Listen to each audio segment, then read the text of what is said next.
But far from the Democrats being worried about the influence of these hard left radicals on their party, we've got more and more of them wanting to emulate Mamdani's methods. Let's have a listen to Democrat Senator Chris Murphy on MSNBC.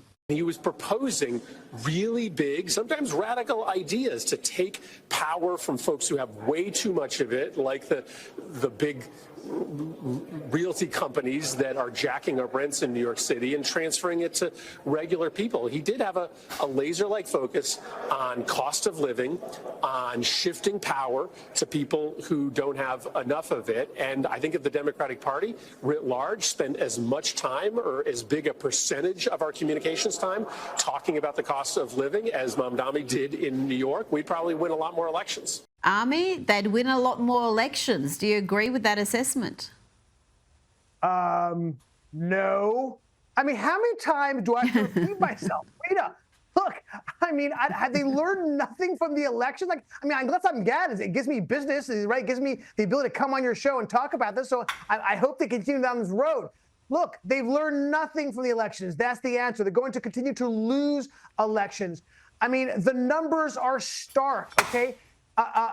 50 out of 50 states moved toward Trump in the last election. Not 45, not 40, 50, including Washington, D.C., okay, trended toward Trump.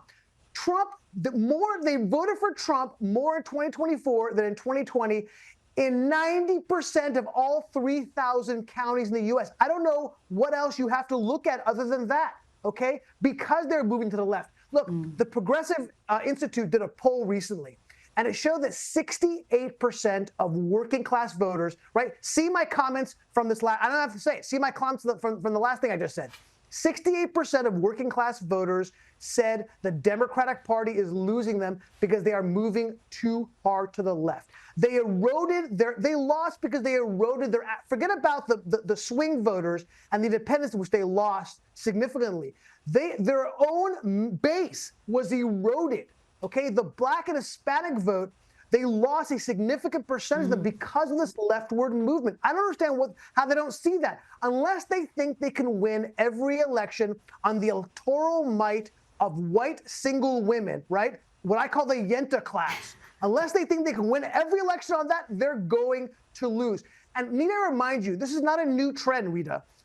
Bernie Sanders won the first 3 primaries in 2020. The only reason why he didn't sweep toward the Democratic nomination was because Jim Clyburn, the Black congressman from South Carolina, saved Biden's butt when he said we need to move away from Bernie Sanders, and that's why Bernie wasn't the nominee. Otherwise, he would have been. This is not a new trend. They are going to continue to lose elections. Now, former Presidents George W. Bush and Barack Obama have joined Bono from U2 to criticise Donald Trump's cuts to US AID. I get the feeling this intervention is just going to make these cuts more popular.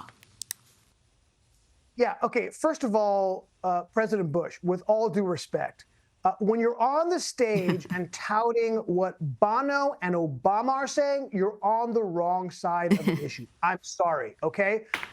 Look, USID was cut significantly by President Trump for this particular reason. When DOJ did a accounting of what the money they were spending on. Let me read you a list. I don't want to miss anything on what USAID spent money on, okay?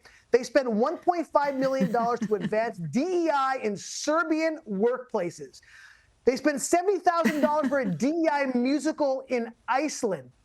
$32,000 for a transgender comic book in Peru. I'm not making this up. This is real stuff I'm reading.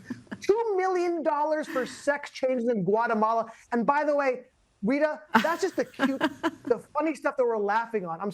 But there's some serious stuff. For example, we were funding nonprofits that were funding terrorist organizations and Al-Qaeda, okay? We were funding organizations that kept the poppy seed alive in Afghanistan, giving and supporting the Taliban. This is the situation that we find. And by the way, it is so disingenuous for them to say, yeah, but look at all the good stuff that you've all cut out. That's baloney. That's BS, okay? That is fake news.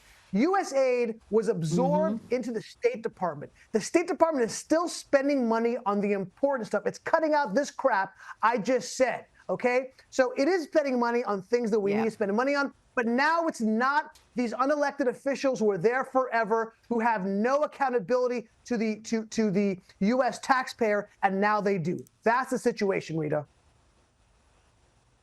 Well, it was such an eye-opener, having an understanding where this money has come from for these activist movements. It never was organic. It was never grassroots. It was these activists who were using taxpayer funds to push their own political barrows, and the taxpayer was completely in the dark about it. So I think it's one of the great things that has come from Trump's second term.